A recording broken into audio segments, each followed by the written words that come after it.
बिस्मिल्लाहिर्रहमानिर्रहीम। अस्सलामुअलैकुम नाज़रीन, प्रोग्राम राह हक के साथ मैं हूं आपका मेज़बान मोहम्मद अबू बकर और मैं हूँ आपकी मेज़बान मुक़द्दस चौधरी।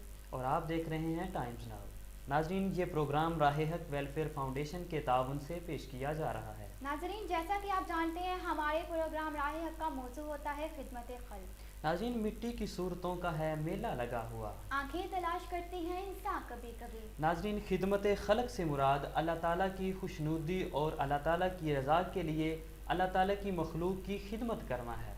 नाज़रीन, हमारे प्यारे नबी सल्लल्लाहु अलैहि वसल्लम ने फरमाया कि तुम में से बेहतरीन शख्स वो है जो दूसरों को नफ़ा पहुँचाए। दर्द दिल के वास्ते पैदा किया इंसान को, वरना अतात के लिए कम न थे करो बयां। आज के हमारे प्रोग्राम राह हक के मेहमान बने हैं doctor Nisar Ahmed Saeedi, urologist, head of department urology. अस्सलाम वालेकुम। वालेकुम अस्सलाम व रहमतुल्लाह। डॉक्टर साहब, सबसे पहले तो आपको टाइम्स नाउ के स्टूडियो में खुश आमदीद कहते हैं। शुक्रिया जनाब, बहुत मेहरबानी। सर, मेरा सवाल आपसे ये है कि खिदमत खल्क़ में डॉक्टर का क्या किरदार होना चाहिए? बिस्मिल्लाहिर्रहमानिर्रहीम। अल्लाहुम्मा सल्ली अला सय्यिदना मौलाना मुहम्मद व अला आलिहि व अस्हाबिहि व बारिक वसल्लम। खिदमत खल्क़ जो आपने एक टॉपिक है, ये बड़ा वसी टॉपिक है। खिदमत खल्क़ हर तरह से आप कर सकते हैं। आप किसी को रास्ता दिखा दें तो ये भी खिदमत खल्क़ है, किसी भूखे को खाना खिला दें तो ये भी खिदमत खल्क़ है, किसी को पानी पिला दें तो खिदमत खल्क़ है, किसी मरीज़ का हाल पूछ लें तो वो भी खिदमत खल्क़ है, किसी पढ़ने वाले को पढ़ा दें वो भी खिदमत खल्क़ है। लेकिन चूँकि आपका सवाल है कि डॉक्टर क्या कर सकता है, डॉक्टर सबसे पहले अपनी ड्यूटी पे पहुंच जाए पूरा, तो उसके बाद जो मरीज़ आता है उसे अच्छे अखलाक के साथ टाइम दे के जो आपकी ज़िम्मेदारी है उसका आप हाल पूछते हैं, ये आपकी नेकी है। उसके बाद उसको सही रास्ते पे लगा सकते हैं अपनी लिमिट्स के अंदर रहते हुए। अगर किसी गवर्नमेंट हॉस्पिटल में है तो गवर्नमेंट ने जितनी फैसिलिटीज़ दी हुई हैं उनको आप इस्तेमाल करते हुए उनका इलाज करते हैं, तो ये डॉक्टर की खिदमत खल्क़ है। प्राइवेट हॉस्पिटल में आप बैठे हैं, किसी ज़रूरतमंद को आप अपनी फ़ीस में से कुछ छोड़ देते हैं और उसको सही लाइन पे लगा के उसकी सही तशख़ीस करके उसके कोई गलत टेस्ट ना करवाएं, जो ज़रूरत है सिर्फ वही वाले टेस्ट करवा के आप उसकी बेहतरीन खिदमत खल्क़ कर सकते हैं। डॉक्टर का यही काम है।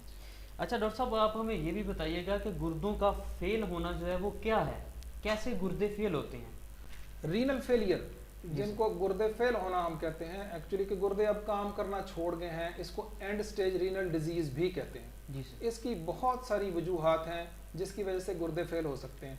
मुसलसल किसी की शुगर है जो अनकंट्रोल चल रही है, ठीक नहीं हो रही, शुगर का ध्यान नहीं रखा जा रहा, शुगर एक वजह बनती है गुर्दे फेल होने की।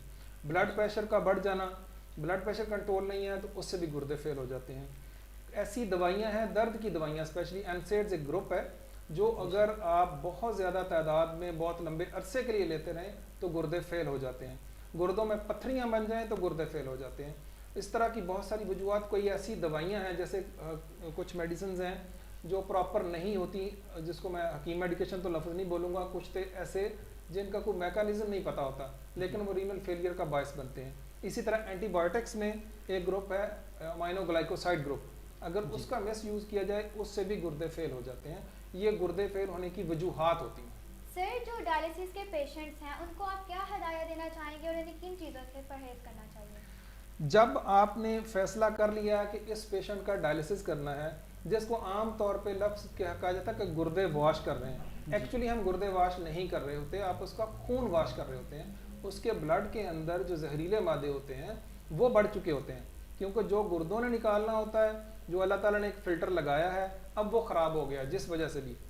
तो एक ये है कि हदीस शरीफ का मफ़हूम है कि कोई भी आप पे इवन खराश तक नहीं आती, वो आपकी अपनी गलती होती है या कुछ नेक लोग हैं उनकी आजमाइश होती है। तो हम कहीं ना कहीं हम बेहतियाती कर चुके होते हैं।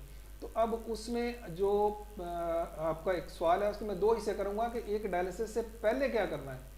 डायलिसिस से पहले ये है कि आप किसी किस्म की इस तरह की मेडिसिन न लें। ब्लड प्रेशर है तो उसको कंट्रोल रखें, अपने वज़न को कंट्रोल करें, शुगर को कंट्रोल करें, ताकि आप डायलिसिस वाले लेवल पे जाएं ही ना। हाँ, अगर आप चले गए हैं तो अब क्या करना, अब यह है कि रेगुलर डायलिसिस होता है, हफ्ते में 2 दफ़ा डायलिसिस होता है तकरीबन। और फिर ये होता है कि अब गुर्दे ज़्यादातर जो वाटर है, पानी है, बाहर नहीं निकाल रहे, जो जिस्म के अंदर रह रहा है। आपने करना है कि जितना यूरिन आए उसमें 500 ml और मिला के इतना पानी सारा दिन में आप पी सकते हैं। पानी उस हिसाब से पिएं।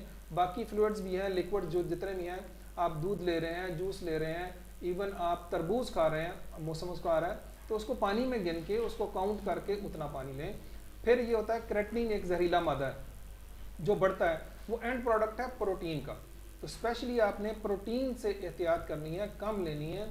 उसमें गोश्त है, दालें हैं, फिर उसमें पोटेशियम बढ़ जाता है, तो उसको कम करने के लिए जो इसमें ज़्यादा पोटेशियम कंटेनिंग जो फ्रूट्स हैं या हमारी वेजिटेबल्स हैं, जैसे केला, अमरूद, खजूर, ड्राई फ्रूट्स, इनसे आप ज़रा परहेज़ करेंगे।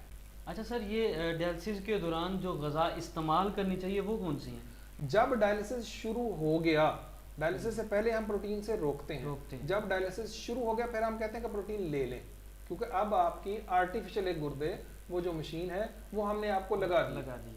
अब उसको कमज़ोरी होगी, अब अगर वो प्रोटीन नहीं लेगा तो अब आप उसने अपनी रूटीन की खुराक खानी है। पीने में एहतियात करना है उतना ही जितना कि यूरिन आता है। इसके भी दो हिस्से होते हैं। कुछ लोगों की जो प्रोडक्शन होती है, यूरिन प्रोडक्शन बहुत ज़्यादा होती है, उसकी क्वालिटी अच्छी नहीं होती लेकिन क्वांटिटी होती है। ऐसे लोग ज़्यादा पानी ले सकते हैं, लेकिन अगर किसी की क्वांटिटी भी कम है तो फिर उतना ही आपने कम लेना है उसको। सर कभी ऐसा हुआ है कि एक पेशेंट आ जाता है, उसके पास कोई पैसे नहीं होते, तो आप उसका फ्री में इलाज कर देते हैं?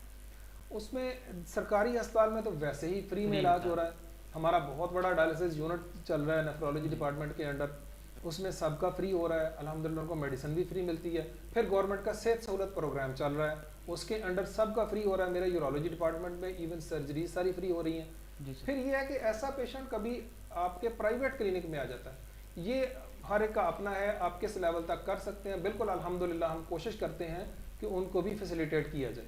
जी सर। अच्छा डॉक्टर साहब, जब आप लाहौर से साहिवाल तशरीफ़ लाए तब इतनी मशीनरी वहाँ पे मौजूद नहीं थी, क्या आपने स्ट्रगल किया है? जो अब सूरत हाल है वो काफ़ी बेहतर है अल्हम्दुलिल्लाह। अल्लाह ताला ने, ये मैं कहता हूँ कि ये मेरी स्ट्रगल नहीं, अल्लाह ताला किसी से काम ले लेता है, जिससे चाहे अल्लाह काम ले ले।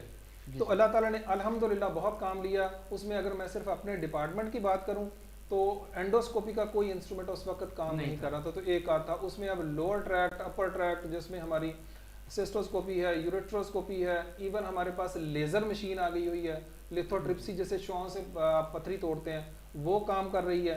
और इवन हमने ट्रांसप्लांट के लिए एप्लीकेशन दे दी है, सारा विजिट हो गया है। रमज़ान के बाद इंशाल्लाह हम रीनल ट्रांसप्लांट भी शुरू करने जा रहे हैं, जो कि एंड स्टेज रीनल डिजीज़, जिनके गुर्दे फेल हो जाते हैं, उनका फिर दो ही इलाज होते हैं, रीनल रिप्लेसमेंट थेरापी, या आप डायलिसिस करते हैं या उनका ट्रांसप्लांट करते हैं। तो ट्रांसप्लांट हमारा इंशाल्लाह ईद के बाद शुरू होने जा रहा है इंशाल्लाह। जी सर, इसी के साथ राय हक देखने वालों को आप क्या पैगाम देना चाहेंगे?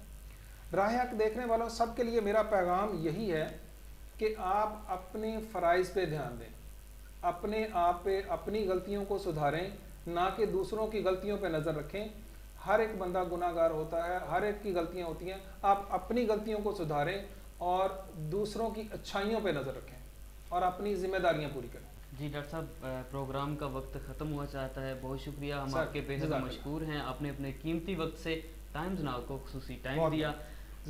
नाज़रीन, प्रोग्राम का वक्त ख़त्म हुआ चाहता है, इसके साथ ही अपने मेज़बान मोहम्मद अबू बकर को और मुक़द्दस चौधरी को दीजिए इजाज़त, और मिलते हैं किसी और प्रोग्राम के साथ।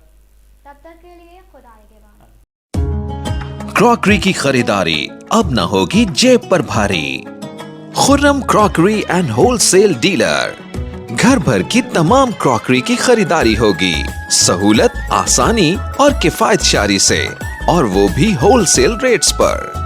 Imported dinner set, T set, water set, soup set, stainless steel के बर्तन, imported thermos, non stick set की वसी तरीन वैरायटी, सिल्वर स्टील के बर्तन, मेलामाइन के तमाम बर्तनों की मुकम्मल वैरायटी, घर भर की जरूरत की तमाम मयारी इलेक्ट्रॉनिक मसनुआत, जिनमें microwave oven, juicer, blender, food factory और वो तमाम अशिया जो आप चाहें। होलसेल की मयारी खरीदारी करने के लिए दुकानदार हजरात राबता करें। जहेज की मुकम्मल खरीदारी पर खसूसी डिस्काउंट, कुशादा पार्किंग एरिया, तो आज ही तशरीफ लाएं और खरीदारी करें। बेशुमार वैरायटी और मार्केट के मुकाबले में सबसे कम गारंटेड रेट्स पर। Khurram crockery and wholesale dealer, city post office road, नज़द अंसार गली, साहिवाल।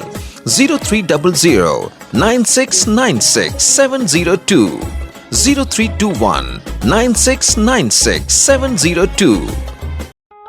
खाने के मामले में कोई चांस नहीं लेना चाहिए और अच्छे खाने का सीक्रेट उसके फ्रेश इंग्रेडिएंट्स में है। और उस खाने को मजेदार और सेहतमंद बनाने के लिए मिलावट और केमिकल से पाक 100% खालिस आटा होना चाहिए, यानी स्पेशल सुपर आटा Heera, a product of Mehtab flour mills, जो नाम है एतमाद का। स्पेशल सुपर आटा हीरा में है फाइबर, आयरन और न्यूट्रिएंट्स जो बनाए आपकी रोटी को एकदम सॉफ्ट और फ्रेश। स्पेशल सुपर आटा हीरा, होलसेल डीलर शानी ट्रेडर्स, साहिवाल 0300 9691 259।